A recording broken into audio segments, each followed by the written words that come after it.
그래서 이미 되게 많은 부분을 설명해 주셨는데요. 저는 오늘 Sex Classification through the ABCD Data with TAPNet이라는 주제로 발표를 하게 된 재료공학부 안건입니다. 반갑습니다. 네, 저는 재료공학부가 주 전공이고 뇌과학에 관심이 많아서 뇌마음 행동을 부전공했고요. 아마 이번 학기 마치고 졸업할 예정일 것 같습니다. 네, 먼저 템넷에 대해서 간단하게 본격적으로 말씀을 드리기 전에 이제 섹스 클래시피케이션이라는 태스크에 대해서 조금 설명을 드려야 될 것 같아요. 그러니까 왜 섹스 클래시피케이션이 필요한가에 대해서 조금 말씀을 드리려고 하는데요. 최근에 이제 뭐 신경생물학적이나 아니면 뭐 기계론적 수준에서 섹스 차이에 대한 그런 연구에 대한 어떤 요구가 제법 많은 것 같고요. 그리고 요즘 뇌과학자들 사이에서 많이 통용되는 의견으로는 뇌에는 섹스에 의한 차이가 굉장히 강력하게 있다라는 거예요. 그렇기 때문에 더 많은 신경학자들이 이 섹스를 실험 설계의 변수로서 통합할 필요가 있다라는 것입니다. 그래서 클래시피케이션을 어떻게 하느냐, 뭐 이런 거는 좀 구체적으로 나중에 생각하더라도, 그러니까 분명히 엔드포인트가 남성의 뇌, 여성의 뇌가 두 가지 형태를 다르게 가진다라는 거예요. 물론 당연히 겹치는 부분도 있고 일부 사람의 뇌에 따라서 남성이지만 여성성의 뇌를 더 많이 가지는 사람도 있지만, 그럼에도 불구하고 어쨌든 분명히 존재하는 엔드포인트가 있다라는 게 최근 뇌과학자들의 정설인 것 같고요. 사례들을 보면 수컷 쥐 같은 경우는 스트레스를 반응해서 오히려 성능이 향상되는 데 반해서 암컷 쥐 같은 경우는 학습에 의해서 오히려 스트레스에 대해서 그러니까 학습 정도가 줄어든다는 실험 결과가 아래 논문에 나와 있더라고요. 또 인간에게 적용시켜 보면 이런 식으로 단순하게 적용시킬 수는 없지만 분명히 섹스에 따라서 어떤 뇌 질병이 다르게 발현되는 경우가 분명히 있더라고요. 그렇기 때문에 성별에 따라서 어떤 차이를 미리미리 알아두는 것이 나중에 새로운 약물, 목표물을 식별하는 데 큰 도움이 될 수 있기 때문에 저희는 브레인 데이터에 의한 섹스 클래시피케이션을 진행한다고 생각하시면 될 것 같습니다. 네, 이제 ABCD 데이터에 저희가 주로 하고 있는, 가경쌤이랑 하고 있는 데이터를 조금 보여드리는 건데요. 먼저 ABCD 데이터는 혹시 모르시는 분이 있을까봐 Adolescent Brain Cognitive Development의 약자입니다. 주로 저희가 다루는 거는 섹스 클래시피케이션이기 때문에 여기 첫 번째 해당하는 것에 이제 섹스를 이렇게 놓고요. 나머지는 뭐 하이 에듀케이션, 뭐 인컴 이런 것들이 있는데 저 같은 경우는 그런 데이터들은 전부 제거하고 오직 브레인 데이터만을 인풋으로 넣어서 Y 값의 섹스를 클래시피케이션 하는 태스크를 담당하고 있습니다. 네, 이거는 이제 가경 선생님께서 수고해 주신 이제 프로세싱에 대한 전체적인 파이프라인인데요. 기본적으로 뭐 Z 노멀라이제이션 같은 경우는 그냥 머신러닝이나 딥러닝에서 가장 기본적으로 하는 평균 값을 빼주고 표준 편차로 나눠주는 것에 해당하고요. 그다음에 하모니제이션 같은 경우는 스캐너와 사이트 간에 결합이 됐을 때 뭔가 원치 않는 것들을 제거하는 것이라고만 저는 이해하고 있습니다. 네, 그래서 먼저 벤치마크로 머신러닝의 퍼포먼스를 볼 건데요. 이건 제가 진행한 실험은 아니라서 그냥 비교군으로서 데이터의 퍼포먼스가 얼마나 나왔는지만 알아두시면 될 것 같습니다. 네, 이거는 커넥텀이고요. 그리고 보시면 알 수 있듯이 XGBoost랑 라이트 GBM이 거의 대부분을 차지하고 있는데 이거는 트리 베이스드의 머신러닝 메소드에 해당합니다. 현재까지는 이런 태뷸러 데이터에서 템넷이 나오기 전까지는 일반적으로 이 XGBoost하고 라이트 GBM이 가장 퍼포먼스가 좋다고 많은 선행 결과에서 알려져 있었습니다. 네, 이거는 모포로지와 커넥텀 데이터에 대한 설명입니다.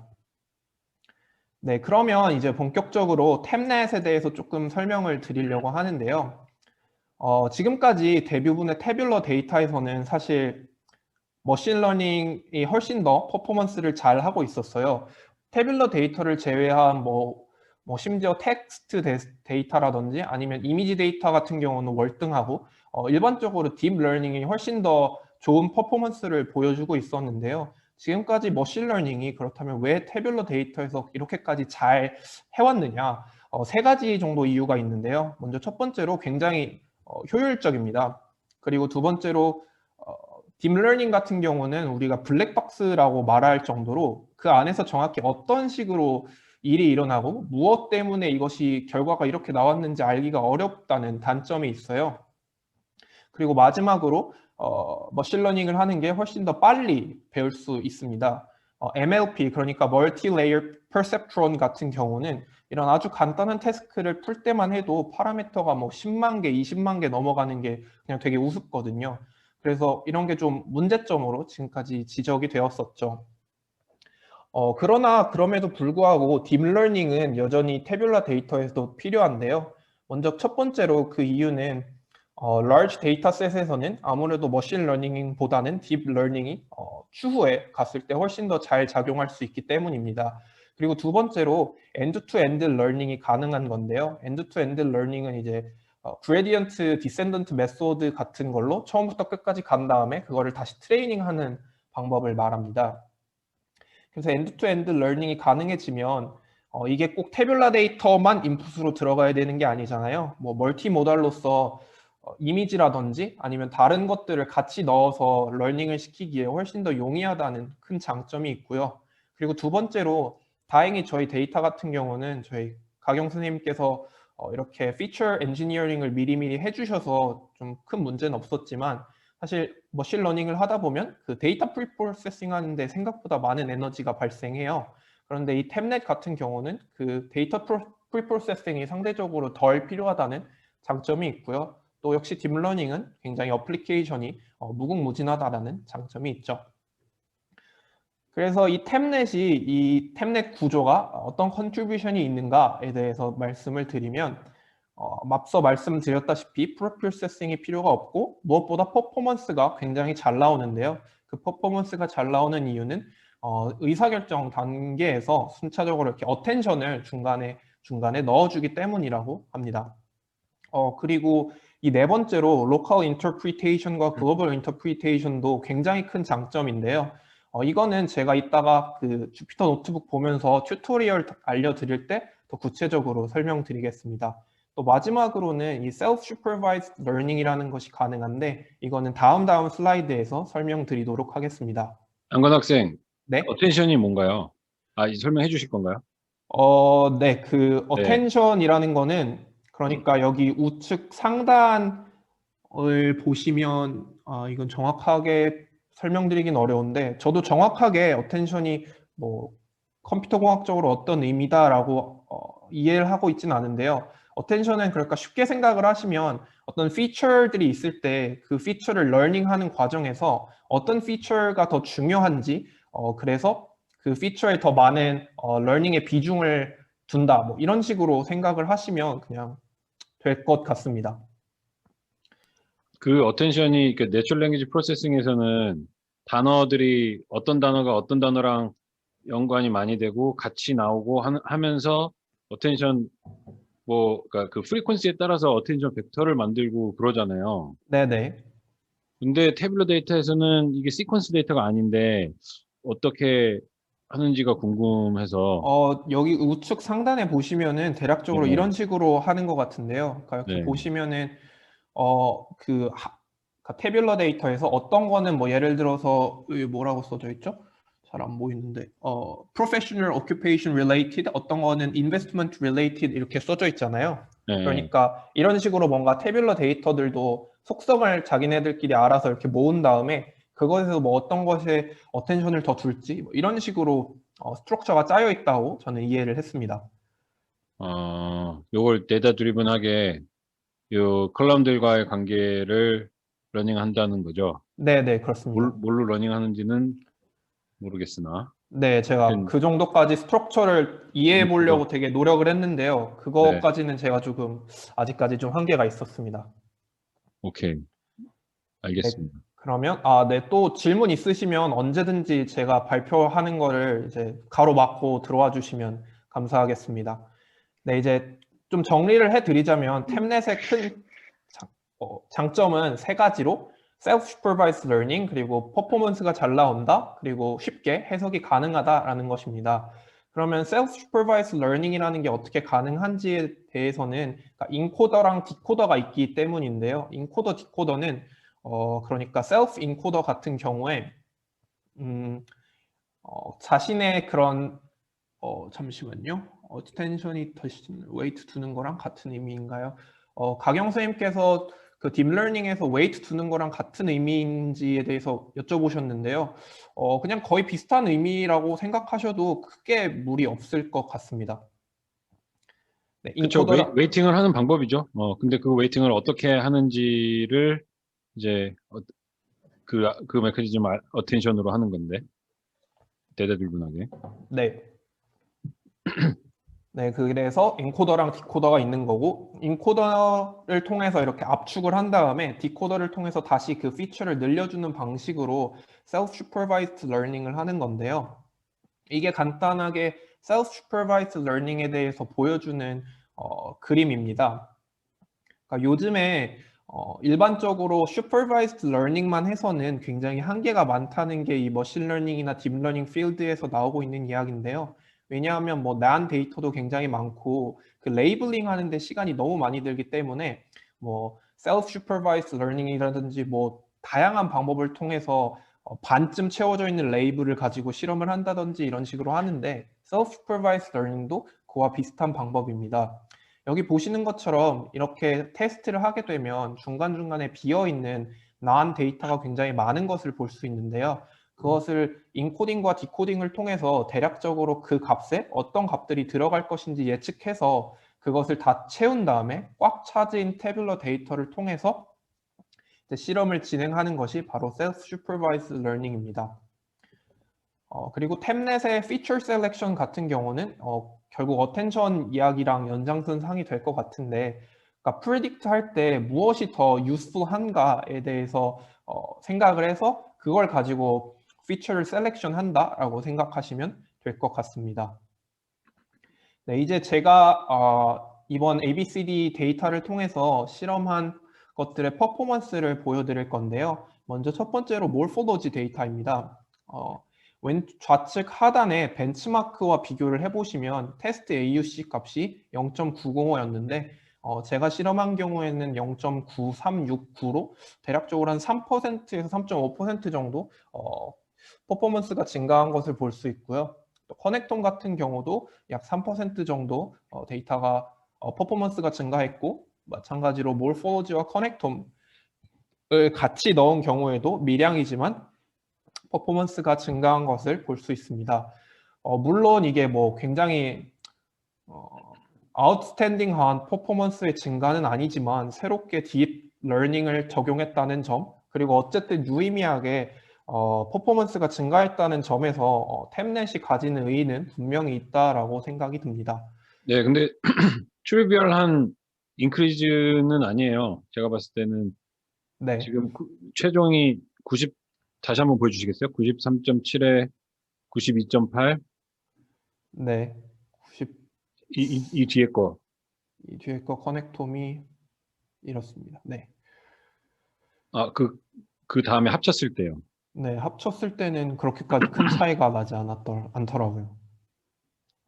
여기서 구면은 1%? 그렇죠. 네. 지금 AUC가 0.9가 넘어가는 상황에서 1% 올리는 거는 되게 어려운 문제일 수 있거든요. 아, 그런가요? 네. 그렇죠. 지금 뭐 AUC가 60%에서 65로 올리고 뭐 이런 것은 아키텍처 바꾸고 뭐 그 트랜스포머 쓰고 막 이러면은 이제 쭉쭉 올라갈 수도 있는데 뭐 0.8 넘어가고 9 넘어가면은 되게 힘들어요. 그리고 DAI가 이미 옵티마이즈 돼 있는 모델이고 굉장히 넓은 모델 스페이스, 피처 스페이스들을 다 이밸류에이션 하고 최종적으로 얻어낸 결과이기 때문에 이걸 템넷이 그냥 뉴럴 네트워크가 그냥 머신러닝을 이렇게 앞서갈 수 있다는 것은 되게 고무적인 결과죠. 네. 그리고 이거 같은 경우는 이제 이 표와 그래프를 보시면 이거는 Global Interpretability에 대한 이야기인데요. 피처가 커넥텀이랑 몰폴로지를 더한 경우에는 약 5,000개가 조금 안 되게 한 4,500개 정도 되는데요.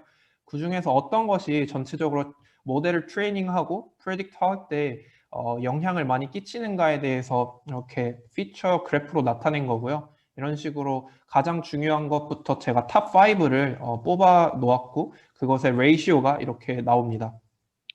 이게 글로벌 모델의 피처인가요, 그러면? 네, 그렇습니다. 그리고 이따가 튜토리얼 할 때 로컬에 대해서도 또 다시 설명드리도록 하겠습니다.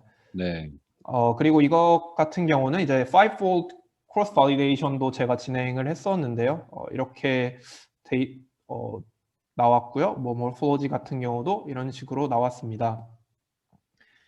네, 여기까지가 이제 제가 지금까지 진행한 실험 그리고 템넷에 대한 간단한 설명이었고요. 그다음에 제가 이제 앞으로 진행할 피처 워크 같은 경우는 트랜스퍼 러닝입니다. 그러니까 트랜스퍼 러닝이라는 게 무엇이냐 하면 이런 식으로 섹스 클래시피케이션에 잘 작동하는 그 파라미터들을 먼저 세이브한 다음에 다른 태스크에 적용하는 그런 미션인 건데요. 그러니까 트랜스퍼 러닝을 통해서 만든 모델의 퍼포먼스와 그냥 원래 아무런 거 없이 그냥 러닝을 한 모델의 퍼포먼스를 비교하는 건데요. 클래시피케이션에서 리그레션 문제로 넘어가는 거를 제가 진행을 해봤는데 섹스 클래시피케이션에서 리그레션 같은 경우는 지능에 해당하는 것으로 리그레션을 해봤습니다. 의외로 또 템넷이 좋은 게 클래시파이어에서 리그레서로도 그렇게 어렵지 않게 넘어갈 수가 있더라고요.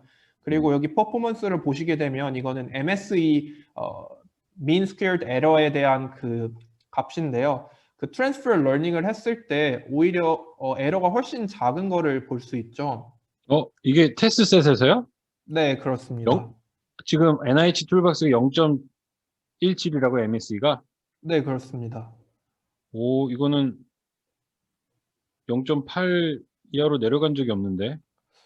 그런가요? 그러면은 제가 한번 어마어마한데. 퍼포먼스가 지나치게 아웃퍼폼한 걸 보니 이건 어젯밤에 제가 만든 코드라서 한 번 더 좀 어, 꼼꼼히 봐야 될 것 같은데 어쨌든 이 파이널 테스트 스코어 같은 경우는 하이퍼 파라미터 튜닝을 제가 시간 관계상 하지 못한 상태라서 이렇고요. 어, 오케이.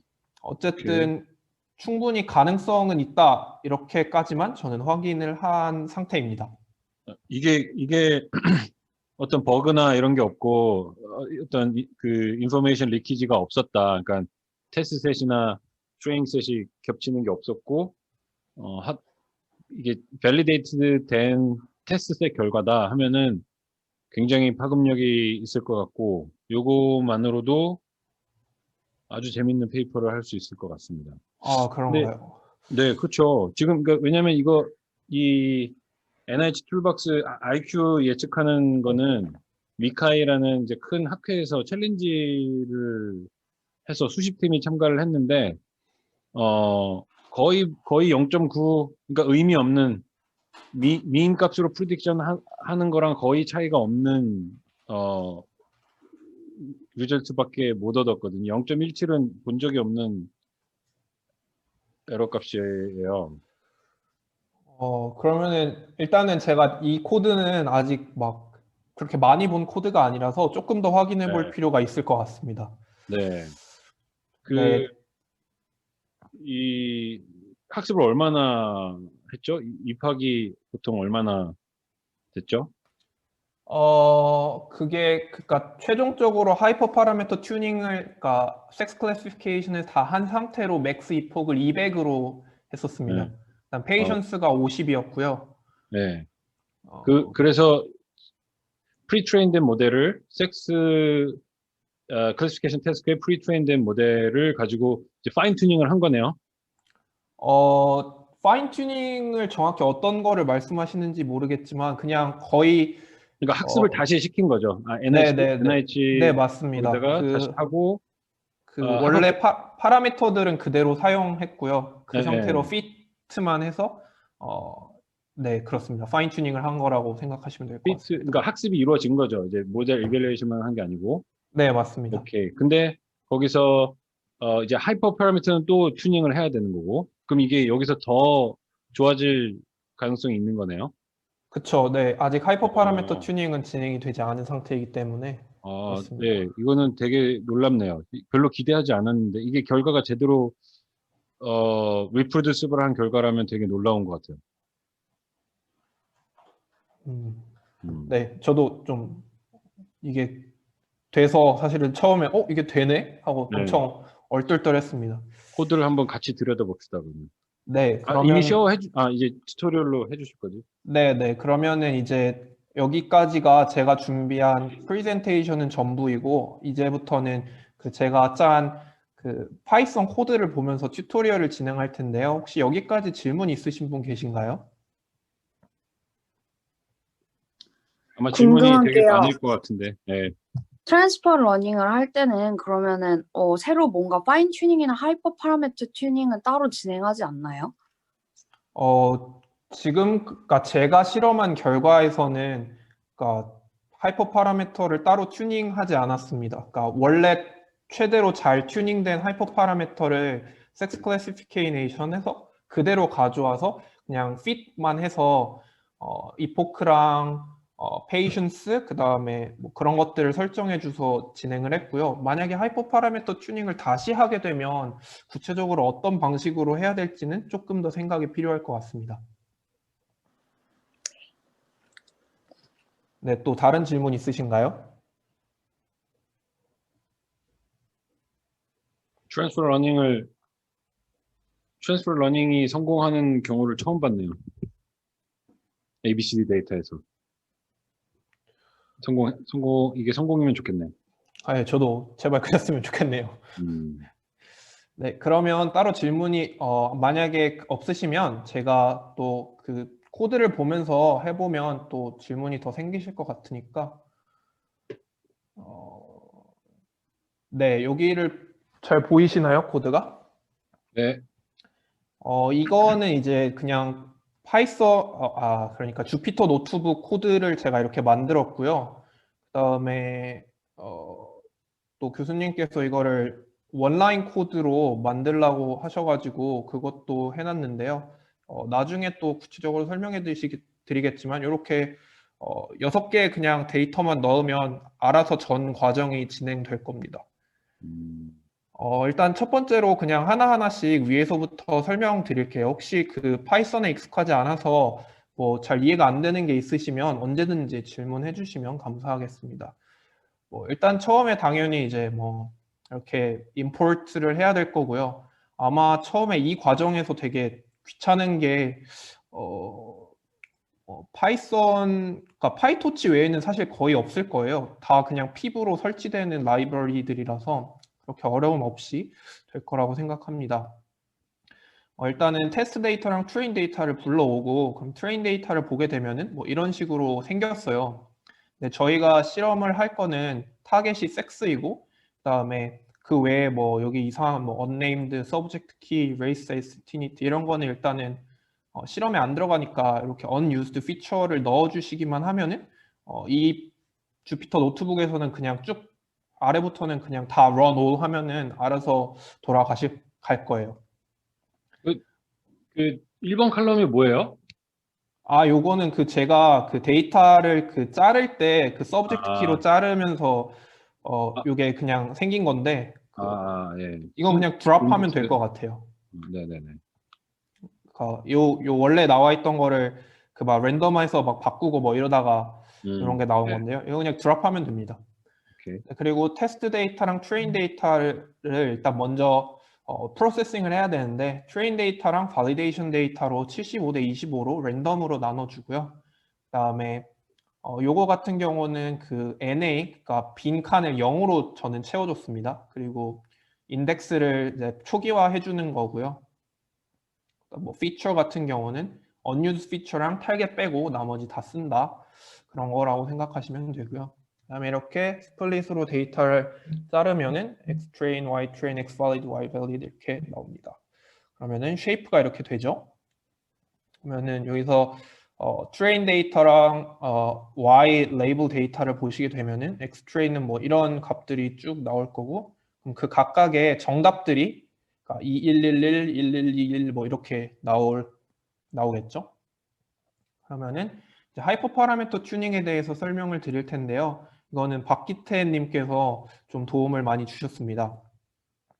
제가 원래 했던 거는 러닝 레이트랑 그 다음에 하나가 나머지가 뭐였지?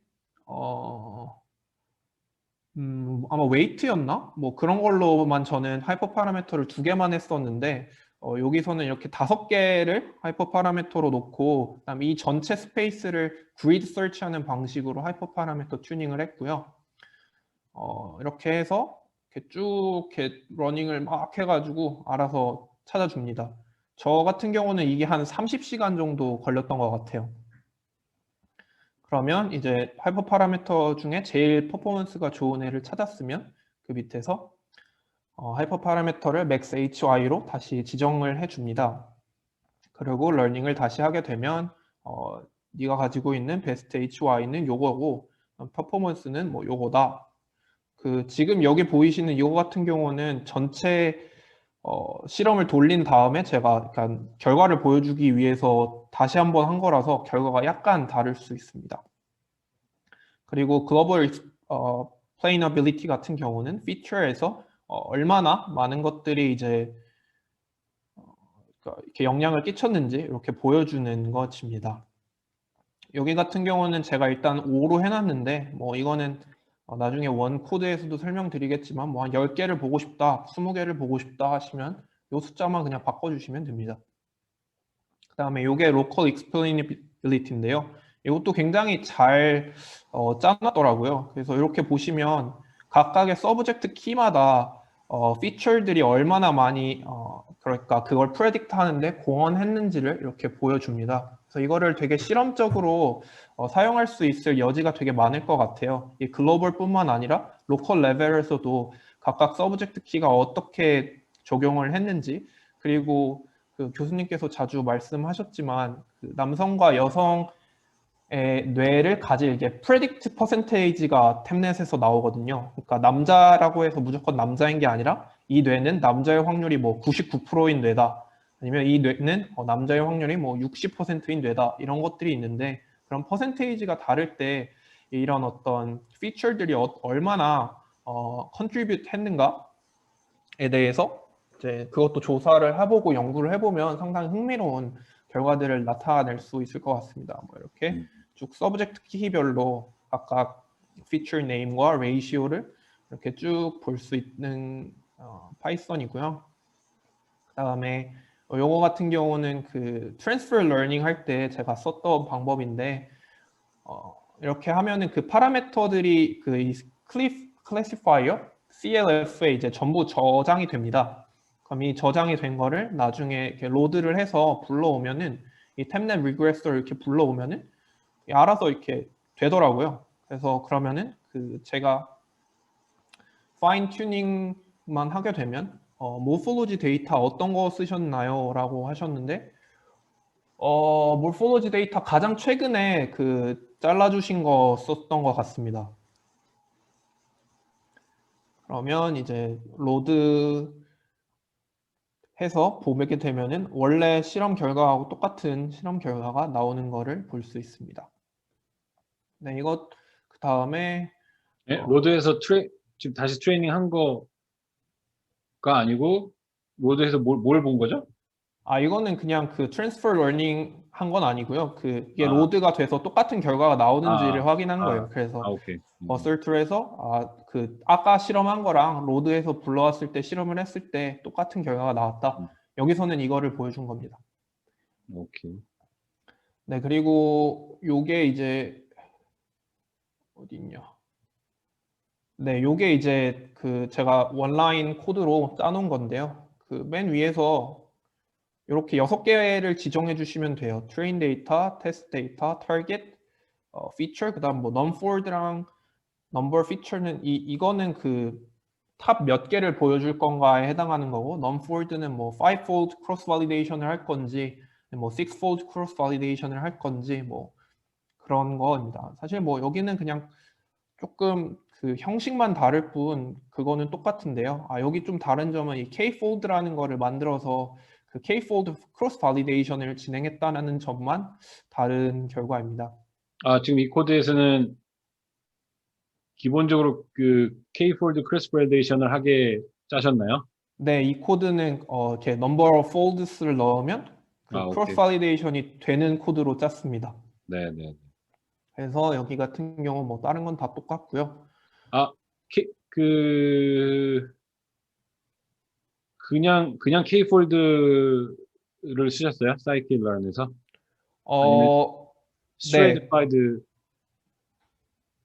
스트레이트파이드로 쓰는 게 더 좋을 거예요.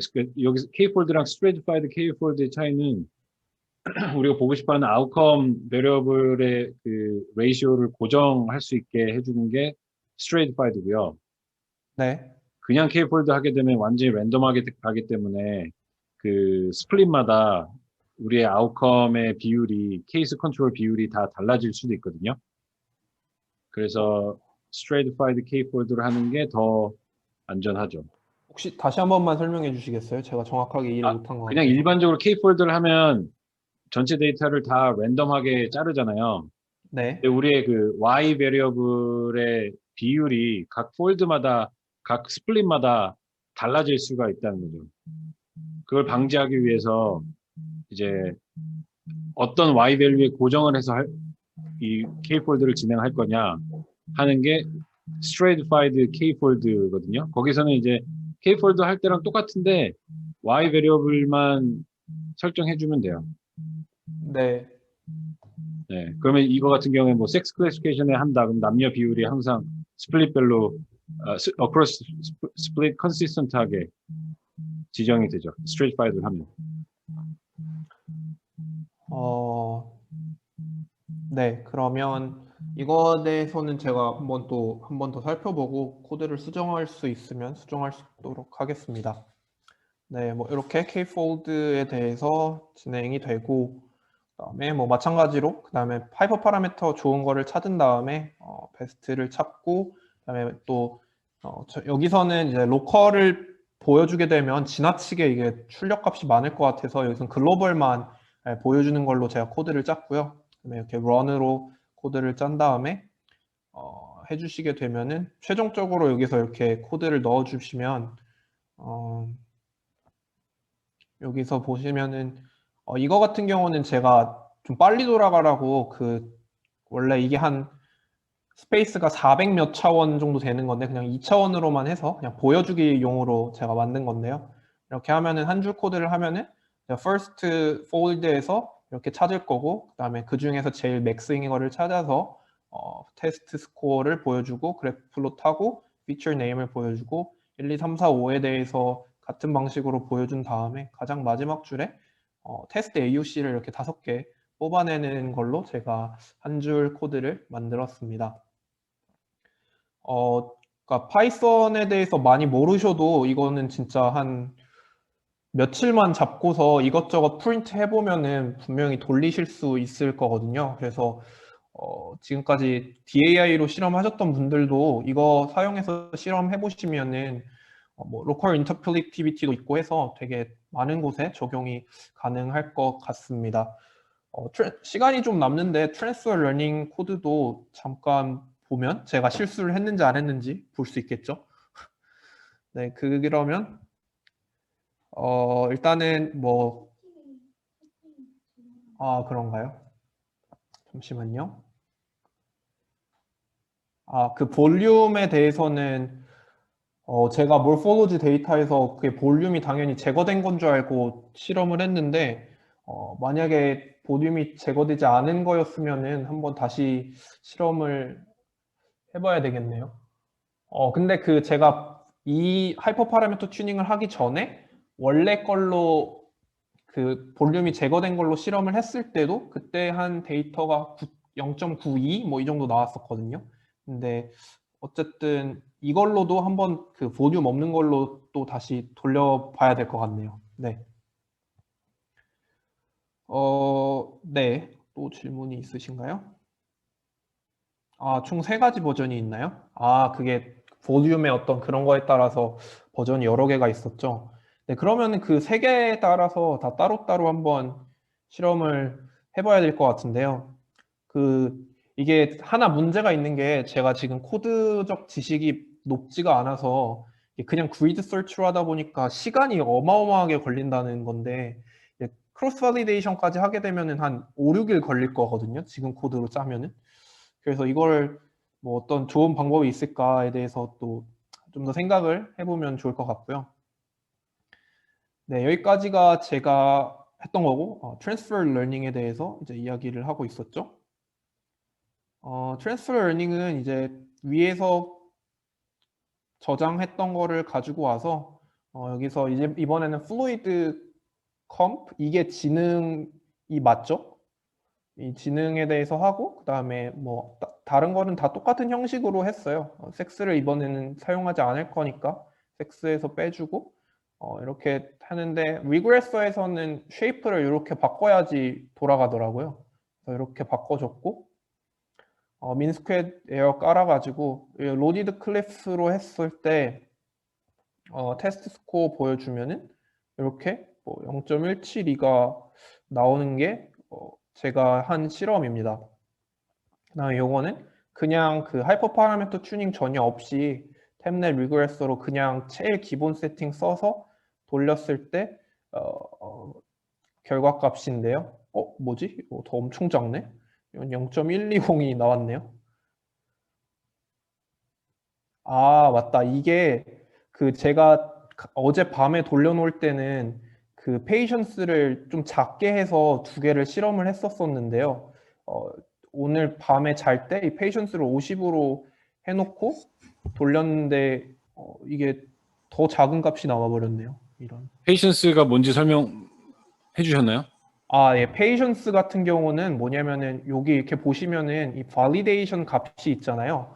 이 validation 값이 예를 들어서 페이션스가 50이다라고 하면은 50번의 에포크 동안 데이터, 그러니까 퍼포먼스가 증가하지 않으면 거기서 스탑을 하는 개념이에요. 그러니까 이 페이션스가 낮게 되면은 아무래도 전체적인 에포크가 작은 대신에 퍼포먼스가 더 낮아질 가능성이 있겠죠. 하지만 페이션스가 이렇게 높게 되면은 이 발리데이션이 클 때, 그러니까 발리데이션이 49번 동안 증가하지 않더라도 마지막 50번 때 증가하게 되면은 계속 트레이닝이 진행되는 걸로 생각을 하시면 될 것 같습니다. 지금 배치 사이즈가 어떻게 되죠? 배치 사이즈가요. 여기 256입니다. 되게 크네. 제가 요거는 정확하게 그 개념을 완벽하게 이해하진 못했는데 요게 클래시파이어에서 썼던 거고 그다음에 그 example에서 보니까 배치 사이즈를 1024인가를 썼더라고요. 그래서 오히려 저는 그거보다 더 작은 거를 사용한 거긴 합니다. 아, 그렇군요. 네, 미니 배치라 그래서 배치 사이즈를 막 4, 8, 16 이렇게 정말 작게 해서 하기도 하거든요. 이제 모델이 크거나 그러면 이제 한 번에 들어가는 데이터의 양이 이게 한 번에 들어가는 데이터의 양인데 만약 칼럼수가 너무 많아가지고 그리고 모델도 층이 많고 뭐 파라미터가 많아가지고 커져버리면 이렇게 큰 데이터를 한꺼번에 넣어서 트레이닝하기가 힘들어서 그걸 작게 배치 사이즈를 작게 해서 데이터를 엄청 여러 번 돌리는 방식으로 그렇게 해서 모든 데이터가 한 번 딱 들어갔다. 그러면 이제 한 입학이 끝나고 그 결과에서 두 번째 입학으로 또 배치로 해서 데이터 놓고 다시 트레이닝 하는 거거든요. 혹시 네. 배치랑 입학 개념이 없으신 분들은 그렇게 알아두시고. 근데 배치 사이즈가 이거 이렇게 크군요. 얘네들이 실험할 때 이렇게 크게 한 거예요, 페이퍼에서? 네, 템넷을 제가 많이 봤는데 템넷에서는 네. 보통 배치 사이즈가 이 정도 뭐 200 몇에서 1000, 뭐 2000까지도 하는 경우도 봤던 것 같고요. 보통 그렇게 많이 써서 그냥 그런가 보다 하고 저는 그냥 컴퓨터 썼습니다. 비전에서 하는 거랑 뭐 좀 다를 수가 있겠죠. 그 이미지 데이터는 훨씬 다이멘션이 그러니까 데이터가 크니까 또 다를 수도 있고. 오케이. 네. 그러면은 이 정도가 이제 제가 오늘 준비한 내용이고요. 이거는 제가 제 GitHub에 올려 놓았고 그 슬랙에 GitHub 링크도 공유해 놓았으니까 한번 들어가셔서 돌려보시고 또 잘 안 되시면은 저한테 뭐 질문하고 하면은 제가 도와드릴 테니까 아, 네. 해주시면은 될 것 같고요. 혹시 또 질문 더 있으신가요? 이거 트레이닝 할 때 그 밸리데이션이랑 테스트 셋에서 로스 이제 입학에 따라서 로스 떨어지는 그림을 여기서 비주얼라이제이션 할 수가 있나요? 쉽게 템넷 안에서? 네, 그냥 바로 여기 제가 지워놨는데 그거를 그냥 바로 하면 됩니다. 그거는 정말 어렵지 않고요. 이거는 제가 트레이닝 할 때 너무 그렇게까지 하면은 오래 걸릴 것 같아가지고 여기 있습니다. 네, 요거 그냥 쓰면은 네. 그냥 오케이. 바로 볼 수 있어요. 네. 아주 좋은 코드를 정리를 잘 해주셨습니다. 이거 가지고 여러분들 실험하실 때 도움을 요청하시고요. 안관 학생한테 혹시 실험하시려면 그 다음에 모르는 거 있으면은 안관 학생이 도와주면서 실험하는 거 도와주고 이렇게 같이 콜라보레이션 하면 너무 제일 좋을 것 같고 그 다음에 이 인텔리전스 예측하는 태스크에서 트랜스퍼 러닝으로 효과를 보는 것은 그것만 가지고 따로 페이퍼를 하나 바로 쓸 수 있을 것 같아요. 네. 트랜스퍼 러닝을 할 수 있는 다양한 태스크를 ABCD 데이터에서 만들어 놓고 이제 가장 임플리케이션이 큰 것은 클리니컬 세팅에서 혹은 인디펜던트 데이터에 트랜스퍼 러닝을 하는 것일 텐데 그 같은 경우에는 아직 조금 시간이 더 걸릴 것 같고 잠깐만 애니그마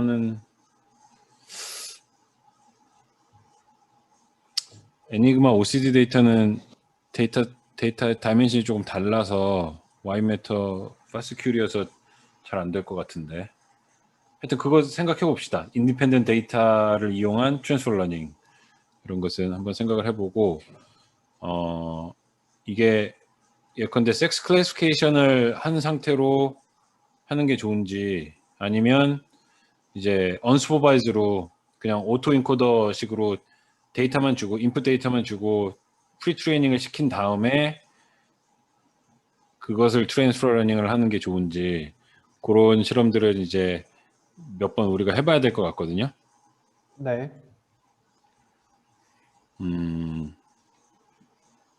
여러 가지 방법으로 유틸리티를 보여줄 수 있을 것 같아요. 트랜스퍼 러닝의 유틸리티. 그 머신 러닝하고 딥러닝의 가장 큰 차이가 이런 이제 트랜스퍼 러닝을 할 수 있다는 거고 트랜스퍼 러닝을 할 수 있는 그 메커니즘은 얘네들은 이제 레프레젠테이션 러닝을 하기 때문에 이 태스크가 좀 바뀌고 데이터가 조금씩 바뀌어도 이 학습 시에 저장해놨던 이 파라미터가 유틸리티가 있는 경우가 있다는 거죠. 좀 굉장히 제너럴한 사람이 말로는 잘 표현이 안 되지만 뭐 때문에 트랜스퍼 러닝이 되는지 모르니까 근데 어쨌든 이 섹스 클래시피케이션을 수행할 때 있어서 학습을 했던 그 널리지가 지금 인텔리전스 측정하는 데 있어서도 도움이 될 수 있다는 거잖아요. 그것을 또 제대로 들여다보려면 좀 더 리거러스한 머신러닝 인터프리테이션을 봐서 어떤 피처들이 그 놀리지 트랜스퍼에 도움을 줬었는지 그런 것들을 또 한번 디듀스를 해볼 수도 있을 것 같고 추론을 해볼 수도 있을 것 같고요. 요걸 바탕으로 할 수 있는 것들이 많을 것 같아요. 아주 인커리징 합니다. 잘 수고하셨어요, 안건 학생. 네, 감사합니다. 네. 저는 질문 없으세요? 네. 오케이. 알겠습니다. 그럼 랩 미팅을 이것으로 마칠까요? 다른 코멘트나 뭐 이런 거 없으시죠? 있으시면 슬랙으로 또 알려주시고요.